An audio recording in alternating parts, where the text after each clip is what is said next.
이번 시간에는 2014년도 수질환경 기사 1회 시험 3월 2일 날 시행했던 B형 문제의 4과목 수질오염 공정시험법의 문제를 대한민국에서 가장 강의를 잘하는 수질 분야의 최고인 신동성 학원의 원장 제가 직접 풀이를 하죠. 자, 61번 문제가 되겠죠. 61번 문제에 보면은 유기인을 용매 추출 기체 크로마토그래프법으로 측정할 경우 각 성분량의 정량 한계는 얼마냐? 유기인, PCB, 수은, 알킬 수은 다 마찬가지로 정량 한계는 0.0005mg/L, 일명 0.03개 5mg/L다 라는 것을 알아두면 되겠고, 62번의 문제는 다음은 분원성 대장균균의 막력화법에 의한 측정 방법이다. 가로 안에 옳은 내용은 무엇이냐? 물속에 존재하는 분원성 대장균을 측정하기 위하여 팩트리 접시에 배지를 올려놓은 다음 배양 후 여과지에 여러 가지 색조를 띠는 청색의 집락을 개수하는 방법이다. 분원성 대장균은 청색이고, 그 다음에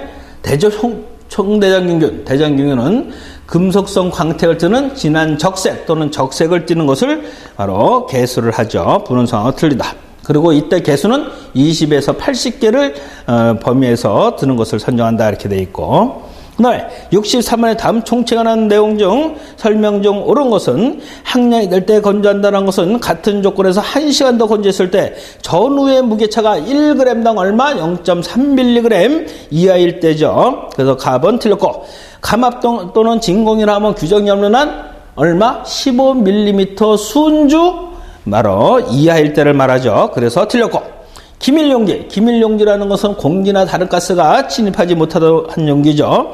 취급 또는 조종하는 동안에 밖으로부터 공기 또는 다른 가스에 침입하지 않도록 내용물을 보호하는 용기 맞았네요. 2번이 맞았고, 방울수라는 것은 몇 도씨? 표준 온도가 아니라 20도씨에서 20방울을 적화했을 때 그 부피가 약 1ml가 되는 것을 말한다. 그래서 답은 3번.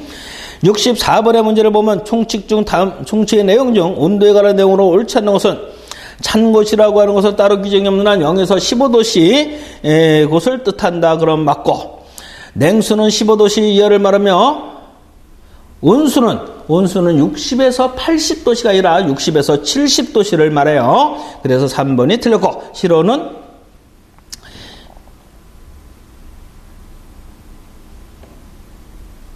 시로는 얼마? 상온이죠.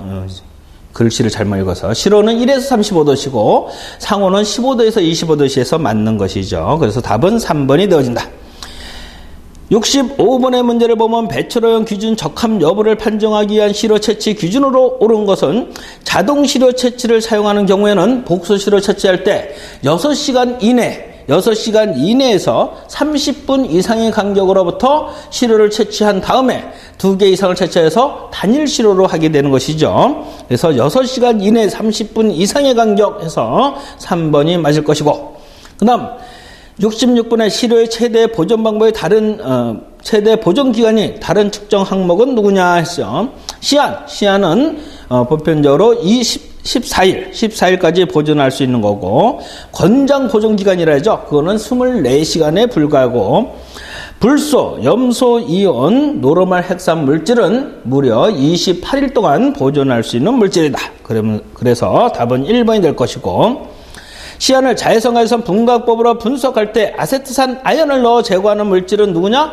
항화물이죠. 항화물은 아세트산 아연을 넣어서 제거를 한다. 그 다음 68번에 분원성 대형균을 측정하기 위한 시료의 보존 방법으로 옳은 것은 시험 문제 상당히 쉽네요. 분원성 대형균은 10도씨 이하에서 보존을 하게 되는 물질이고, 그 다음 69번의 문제를 보면은 다음은 구리의 자외선 분광법, 다이메틸 다이티오카르바 민산법이라고 얘기하죠. 물속에 존재하는 구리이온을 알칼리성 다이에틸 다이티오카르바 민산 나트륨과 반응하여 생성되는 한갈색의 킬레이트 화합물을 초산부틸로 축출하여 얼마 440나노미터에서 측정하도록 되어져 있죠. 한갈색의 킬레이트 화합물, 구리. 그러면은 답은 4번이 될 것이고, 70번의 문제를 보면 다음은 알킬수은의 기체 크로마토그래피로 측정하는 방법이다.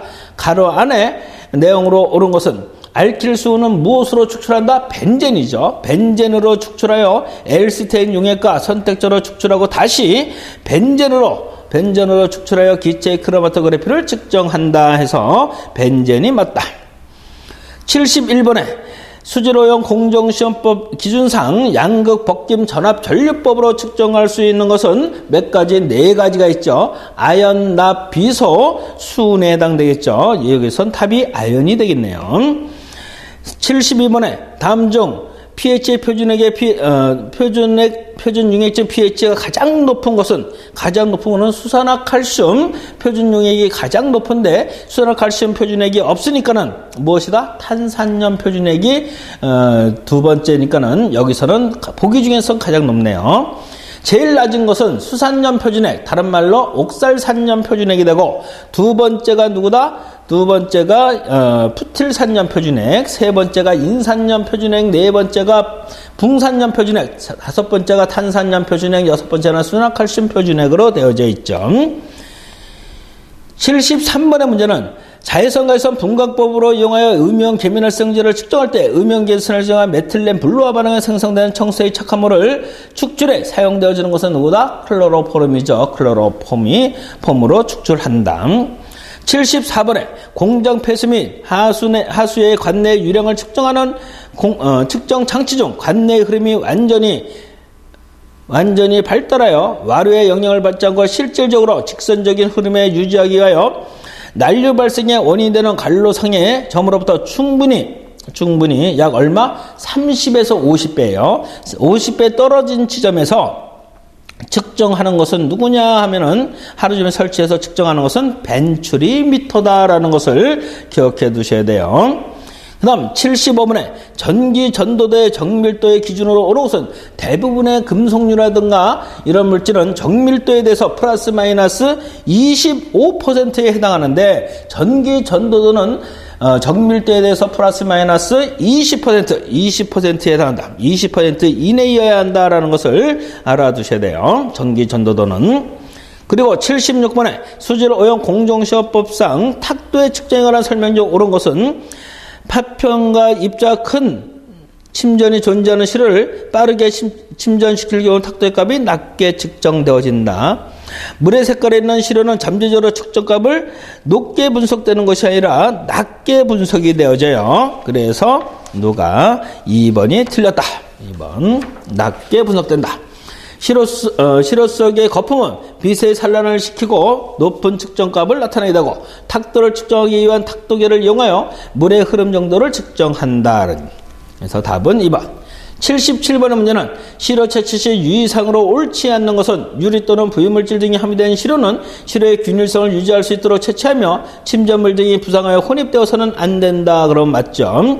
퍼클로레이트, 이거는 대표적인 요 물질 하나에서만 그런데 퍼클로레이트를 측정하기 위한 시로를 채취할 때는 시로에 공기가 저촉이 없도록 시로병에 가득 채우는 것이 아니라 이것은 3분의 2만을 채운다는 퍼클로레이트만 그래요. 3분의 2만 채운다라는 것을 기억해 두셔야 되고 그 다음에 78번에 사각이호의 유량을 측정하는 계산식으로 옳은 것은 사각이호의 유량 측정 공식 Q는 K배 B의 H의 몇 승이다? 2분의 3승에 해당되죠.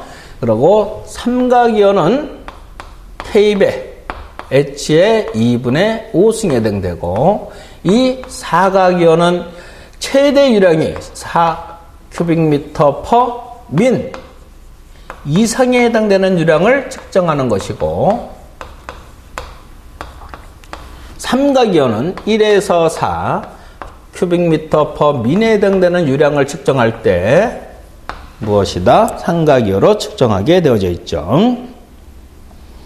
그 다음 79번의 문제를 보면은 다음은 자외선과외선 분광법으로 아연을 정량하는 방법이다. 가라앉에 옳은 내용은 물속에 존재하는 아연을 측정하기 위해서 아연 이온이 pH 얼마에서 9부근 그래서 흔히 좀 더 포괄적으로 얘기하면 8.8에서 9.2에서 진空과 반응하여 생성하는 청색의 킬레이터 함유를 흑강도를 측정한다. 그래서 약 9라고도 얘기하고 8.8에서 9.2라고도 얘기하죠.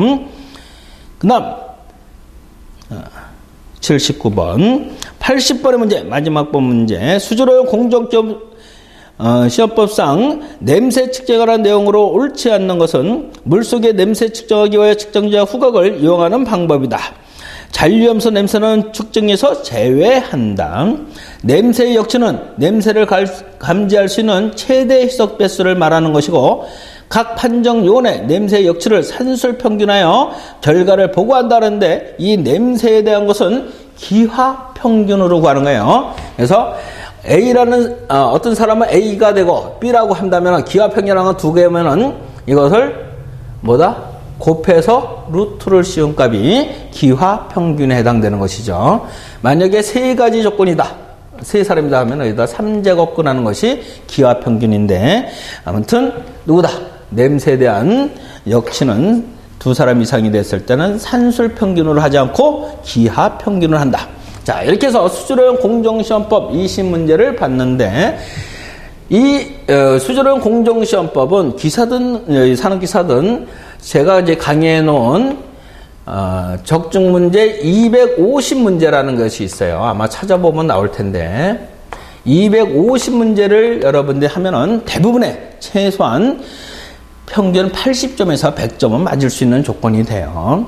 그런 정도의 문제를 충실히 한번 풀어보시면은 이번 시험에 아마 충분한 효과를 볼 수 있을 거예요. 그래서 꼭 1차 시험에 합격하시길 바랍니다. 여기까지 해서 2014년 수준환경 기상 공정시험법 문제를 마치기로 하겠습니다. 고생하셨습니다.